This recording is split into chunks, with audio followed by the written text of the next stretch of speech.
नमस्कार। दोपहर समाचार में आपका स्वागत है।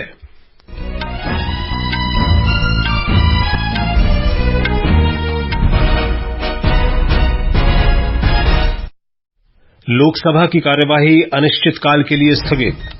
सरकार ने ब्रिटिश काल के 3 कानूनों में बड़े बदलाव के लिए लोकसभा में भारतीय न्याय संहिता, भारतीय नागरिक सुरक्षा संहिता और भारतीय साक्ष्य विधेयक पेश किया। स्वतंत्रता दिवस समारोह से पहले केंद्रीय मंत्रियों और सांसदों ने नई दिल्ली में हर घर तिरंगा बाइक रैली में हिस्सा लिया। प्रधानमंत्री नरेंद्र मोदी कल मध्य प्रदेश में 4000 करोड़ रुपए से अधिक की रेल और सड़क परियोजनाओं को राष्ट्र को समर्पित करेंगे और शिलान्यास करेंगे। पश्चिम अफ्रीकी देशों के समूह ने सैन्य तख्तापलट प्रभावित नाइजर में क्षेत्रीय बलों की तैनाती का आदेश दिया और चेन्नई में एशियाई चैंपियंस हॉकी ट्रॉफी के सेमीफाइनल में आज शाम भारत का मुकाबला जापान से और दक्षिण कोरिया का सामना मलेशिया से होगा। दोपहर समाचार के साथ मैं विशाल शर्मा।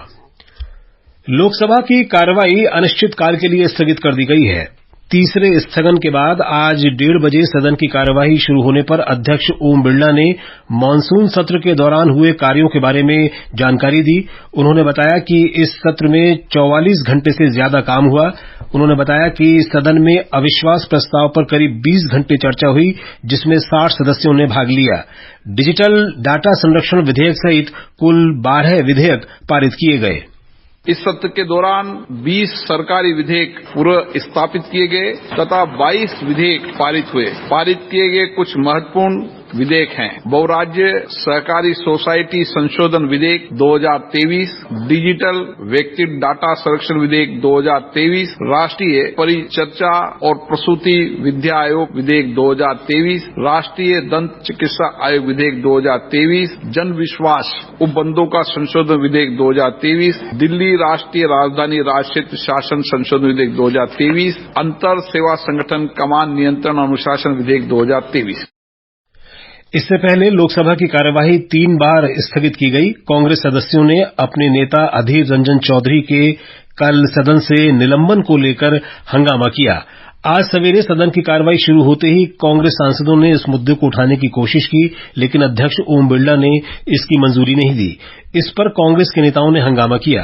बाद में अध्यक्ष ने सदन की कार्यवाही 12 बजे तक के लिए स्थगित कर दी। श्री चौधरी को उनके अमर्यादित आचरण के लिए कल लोकसभा से निलंबित कर दिया गया था और मामले को विशेषाधिकार समिति को भेज दिया गया। जब तक समिति कोई निर्णय नहीं लेगी, वे निलंबित रहेंगे। पहले स्थगन के बाद कार्यवाही फिर शुरू होने पर कांग्रेस, डीएमके और टीएमसी सहित विपक्षी सदस्य सदन के बीचों बीच पहुंचकर नारेबाजी करने लगे। राजस्थान में कानून और व्यवस्था की स्थिति के मुद्दे पर शोर शराबे के बीच राज्यसभा भी दोपहर 12 बजे तक स्थगित कर दी गई।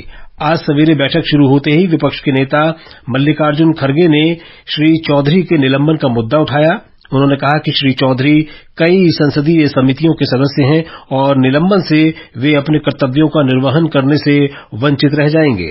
संसदीय कार्य राज्य मंत्री वी मुरलीधरन ने इस पर आपत्ति जताते हुए कहा कि कांग्रेस नेता श्री चौधरी लोकसभा के सदस्य हैं और दूसरे सदन का मामला यहां नहीं उठाया जाना चाहिए।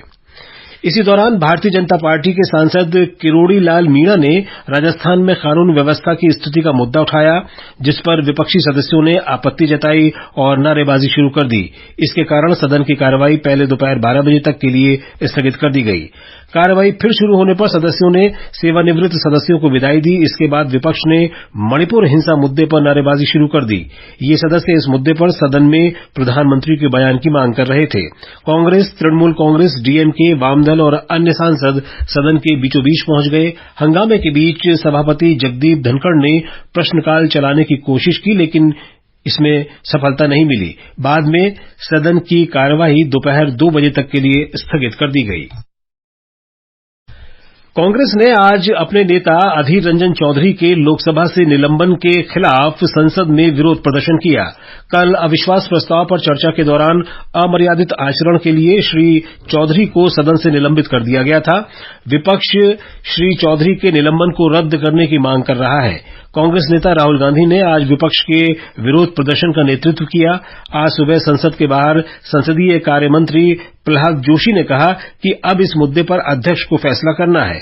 उन्होंने कहा कि उन्होंने खुद तब श्री अधीर रंजन चौधरी से कहा था कि माफी मांगे और कम से कम खेद व्यक्त अवश्य करें, लेकिन उन्होंने ऐसा नहीं किया। मैंने बोला माफी मांगो, कम से कम खेद प्रकट करो, रिकॉर्ड में है ये। उसके बावजूद भी उन्होंने कुछ नहीं किया। जब भी कोई सत्ता पक्ष के डिबेट को उत्तर देते हैं, प्रश्न के उत्तर देते हैं, कम से कम 10 बार हर बार उठते हैं, डिस्टर्ब करते हैं। ये इनका हैबिट बन गया है और बिना नोटिस देते हुए बेसलेस एलिगेशन करते हैं। लोकसभा ने आज केंद्रीय माल और सेवा कर संशोधन विधेयक 2023 और एकीकृत माल तथा सेवा कर संशोधन विधेयक 2023 को बिना चर्चा के ध्वनिमत से पारित कर दिया। वित्त मंत्री निर्मला सीतारामन ने हंगामे के बीच इन विधेयकों को सदन में पेश किया। केंद्रीय माल और सेवा कर संशोधन विधेयक 2023 केंद्रीय माल और सेवा कर अधिनियम 2017 में संशोधन के लिए लाया गया है। एकीकृत माल और सेवा कर संशोधन विधेयक 2023 का उद्देश्य एकीकृत माल और सेवा कर अधिनियम 2017 में संशोधन करना है। लोकसभा में आज भारतीय न्याय संहिता 2023, भारतीय नागरिक सुरक्षा संहिता 2023 और भारतीय साक्ष्य विधेयक 2023 पेश किए गए। गृहमंत्री अमित शाह ने विधेयक पेश करते हुए कहा कि भारतीय न्याय संहिता 2023 विधेयक भारतीय दंड संहिता 1860 का स्थान लेगा और भारतीय नागरिक सुरक्षा 2023 विधेयक आपराधिक प्रक्रिया संहिता 1898 की जगह लेगा। उन्होंने बताया कि भारतीय साक्ष्य विधेयक 2023 भारतीय साक्ष्य अधिनियम 1872 का स्थान लेगा। गृहमंत्री ने कहा कि ये विधेयक देश में आपराधिक न्याय प्रणाली को परिवर्तित कर देंगे। इन कानूनों का उद्देश्य लोगों को दंडित करने के बजाय उन्हें न्याय प्रदान करना है। उन्होंने कहा कि ये सभी विधेयक गहन विचार विमर्श के बाद ही लाए गए हैं। विधेयकों के प्रावधानों के बारे में बात करते हुए उन्होंने कहा कि राजद्रोह से संबंधित प्रावधानों को पूरी तरह से निरस्त कर दिया जाएगा।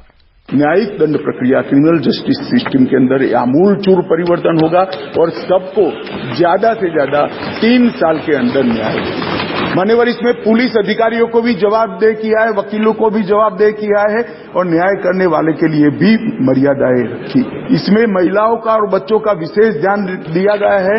अपराधियों को सजा हो इसकी चिंता की गई है और पुलिस अपने अधिकारों का दुरुपयोग न कर पाए, ऐसा भी। श्री अमित शाह ने बताया कि कानूनों में 313 बदलाव किए गए हैं, जिनका उद्देश्य आपराधिक न्याय प्रणाली को सशक्त बनाना है। बाद में विधेयक को आगे के विचार विमर्श के लिए संसदीय स्थायी समिति के पास भेज दिया गया। केंद्रीय महिला और बाल विकास मंत्री स्मृति ईरानी ने बताया है कि 2 लाख आंगनवाड़ी केंद्रों को शुरुआती बचपन की देखरेख, शिक्षा सेवाएं प्रदान करने और उन्नत पोषण के लिए दूसरे मिशन पोषण के अंतर्गत सक्षम आंगनवाड़ी में परिवर्तित किया जाएगा। लोकसभा में एक लिखित उत्तर में श्रीमती ईरानी ने बताया कि इसके लिए 2025-26 तक प्रतिवर्ष 40,000 रुपए दिए जाएंगे। ये समाचार हमारी वेबसाइट newsonair.com/hindi और हमारे mobile app news on AIR पर भी उपलब्ध है। दोपहर समाचार में आपका फिर स्वागत है। उपराष्ट्रपति जगदीप धनखड़ ने आज नई दिल्ली में प्रगति मैदान से तिरंगा बाइक रैली को रवाना किया। इस अवसर पर श्री धनखड़ ने सभी से राष्ट्र को हमेशा पहले रखने का आह्वान किया। उन्होंने कहा कि युवा पीढ़ी को नेतृत्व की जिम्मेदारी देनी होगी ताकि वे देश की विकास यात्रा को मजबूती से आगे बढ़ा सकें। प्रधानमंत्री जी ने हर घर तिरंगा के कैंपेन के बारे में जो महत्वपूर्ण बात अपनी मन की बात में कही, उसने हर भारतीय के दिल को छुआ है, हर भारतीय के दिल को प्रभावित किया है। और ये हमें याद दिलाता है कि इस मुकाम पर जब हम पहुंचे हैं तो जिन लोगों ने सैक्रिफाइस की है, जिन लोगों का योगदान रहा है, जिनकी वजह से हम आज इस स्थान पर पहुंचे हैं, उनको याद करने का भी एक मौका हमारे पास है। संस्कृति और पर्यटन मंत्री जी किशन रेड्डी ने कहा कि आजादी का अमृत महोत्सव के समापन कार्यक्रम के तहत 15 अगस्त तक हर घर तिरंगा कार्यक्रम का आयोजन किया जा रहा है। उन्होंने कहा कि हर नागरिक को इसमें शामिल होना चाहिए। आने वाले 15 अगस्त को देश में रहने वाले सभी लोग अपने अपने घर के ऊपर तिरंगा झंडा लहराए आजाद का अमृत महोत्सव का कंक्लूडिंग प्रोग्राम में भागीदार होना चाहिए। इसके लिए आज से लेकर 15 तारीख तक देश में अलग अलग शहर में अलग अलग गांवों में तिरंगा यात्रा होगा। प्रधानमंत्री नरेंद्र मोदी कल मध्य प्रदेश में 4000 करोड़ रुपए से अधिक की रेल और सड़क परियोजनाओं को राष्ट्र को समर्पित करेंगे और आधारशिला रखेंगे। एक रिपोर्ट। प्रधानमंत्री सागर में 100 करोड़ रुपए से अधिक की लागत से 11 एकड़ से अधिक भूमि पर बनने वाले संत रविदास स्मारक का शिलान्यास करेंगे। प्रधानमंत्री यहां एक जनसभा को भी संबोधित करेंगे। प्रधानमंत्री 1580 करोड़ रुपए से अधिक की लागत से विकसित की जाने वाली 2 सड़क परियोजनाओं की आधारशिला भी रखेंगे। कोटा बीना रेल मार्ग के दोहरीकरण का लोकार्पण करेंगे, जिसे 2475 करोड़ रुपए की लागत से तैयार किया गया है। संजीव शर्मा, आकाशवाणी समाचार, भोपाल। केंद्रीय विधि मंत्री अर्जुन राम मेघवाल ने कहा है कि चुनाव आयुक्तों की नियुक्ति से संबंधित विधेयक उच्चतम न्यायालय के फैसले के अनुसार लाया गया है। उन्होंने कहा कि शीर्ष अदालत ने ही इस संबंध में कानून लाने का निर्देश दिया था। संसद के बाहर संवाददाताओं से बातचीत में श्री मेघवाल ने कहा कि विधेयक में एक सर्च कमेटी बनाने का प्रावधान है। माननीय सुप्रीम कोर्ट का इसमें एक फैसला था। उन्होंने कहा कि संविधान के आर्टिकल 324(2) के तहत इसमें एक संसद को कानून बनाना चाहिए, तो हम कानून लेके आए हैं सुप्रीम कोर्ट के फैसले के अनुसार ही। सुप्रीम कोर्ट ने ही कहा कानून लाओ। उसमें ये लिखा हुआ था कि जब तक संसद कानून नहीं बनाती है तब तक सुप्रीम कोर्ट का जो फैसला है उसमें जो कमेटी है वो लागू रहेगी। केंद्रीय वित्त और कॉरपोरेट कार्य मंत्री निर्मला सीतारामन ने कहा है कि भारत के G20 एजेंडा में शामिल मुख्य तथ्य ये है कि सभी के लिए बेहतर कल की तैयारी कैसे करें। वे आज मुंबई में आयोजित वैश्विक अर्थव्यवस्था, चुनौतियां, अवसर और आगे बढ़ने का रास्ता विषय पर एक सेमिनार को वर्चुअल माध्यम से संबोधित कर रही थीं। भारतीय डाक सेवा के परिवीक्षार्थियों ने आज राष्ट्रपति भवन में राष्ट्रपति द्रौपदी मुर्मू से मुलाकात की। इस अवसर पर राष्ट्रपति ने कहा कि 160 वर्षों की लंबी यात्रा के साथ डाक विभाग राष्ट्र की सेवा में एक प्रकाश स्तंभ की तरह है। राष्ट्रपति ने वित्तीय समावेशन में डाक विभाग की भूमिका की सराहना की। ये समाचार आकाशवाणी से प्रसारित किए जा रहे हैं। ताजा समाचार जानने के लिए आप हमारे Twitter handle @AIR News Hindi को फॉलो कर सकते हैं। पश्चिम अफ्रीकी देशों के आर्थिक समूह के नेता सैन्य तख्तापलट वाले देश नाइजर में संवैधानिक व्यवस्था बहाल करने के लिए एक क्षेत्रीय आपात बल की तैनाती कर रहे हैं। इस समुदाय के नेताओं ने नाइजर की सैन्य व्यवस्था जुंटा को सत्ता छोड़ने या संभावित सैन्य हस्तक्षेप का सामना करने की 1 सप्ताह की समय सीमा दी थी। समय सीमा समाप्ति के बाद ये कदम उठाया गया है। और अब खेल समाचारों के साथ हैं निखिल कुमार।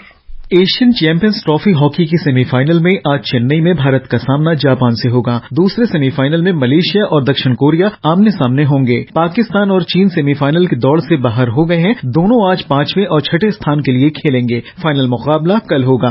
ओलंपिक स्वर्ण पदक विजेता नीरज चोपड़ा 19 से 27 अगस्त तक बुडापेस्ट में होने वाले विश्व एथलेटिक्स चैंपियनशिप में भारतीय दल का नेतृत्व करेंगे। इस दल में स्टीपल चेजर अविनाश साबले, लंबी कूद एथलीट जैस्मिन एल्डिन और मुरली शंकर तथा ज्योति याराजी शामिल होंगे। उधर पीवी सिंधु को 21 से 27 अगस्त तक डेनमार्क के कोपेनहेगन में होने वाली BWF विश्व चैंपियनशिप के महिला सिंगल्स के पहले दौर में बाई मिली है। 16वीं वरीयता प्राप्त पीवी सिंधु का मुकाबला दूसरे दौर में जापान की नोजोमी ओकुहारा से हो सकता है। वहीं पुरुष सिंगल्स में 9वीं वरीयता प्राप्त HS प्रणॉय अपने अभियान की शुरुआत फिनलैंड के कैले कोलजोनेन के साथ करेंगे। लक्ष्य सेन मॉरिशस के जॉर्जेस जुलियन पॉल के खिलाफ उतरेंगे। किदाम्बी श्रीकांत का मुकाबला जापान के केंता निशिमोतो से होगा। पुरुष डबल्स में दूसरी वरीयता प्राप्त चिराग शेट्टी और सात्विक साईराज रैंकी रेड्डी को शुरुआती दौर में बाई मिली है। महिला डबल्स में गायत्री गोपीचंद और ट्रीसा जॉली को भी बाई मिली है।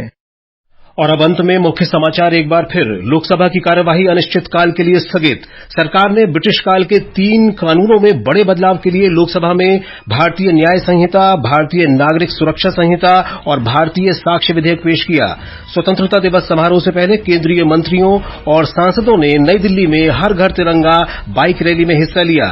प्रधानमंत्री नरेंद्र मोदी कल मध्य प्रदेश में 4000 करोड़ रुपए से अधिक की रेल और सड़क परियोजनाओं को राष्ट्र को समर्पित करेंगे और शिलान्यास करेंगे। पश्चिम अफ्रीकी देशों के समूह ने सैन्य तख्तापलट प्रभावित नाइजर में क्षेत्रीय बल की तैनाती का आदेश दिया और चेन्नई में एशियाई चैंपियंस हॉकी ट्रॉफी के सेमीफाइनल में आज शाम भारत का मुकाबला जापान से। इसके साथ ही दोपहर समाचार का ये अंक समाप्त हुआ। नमस्कार।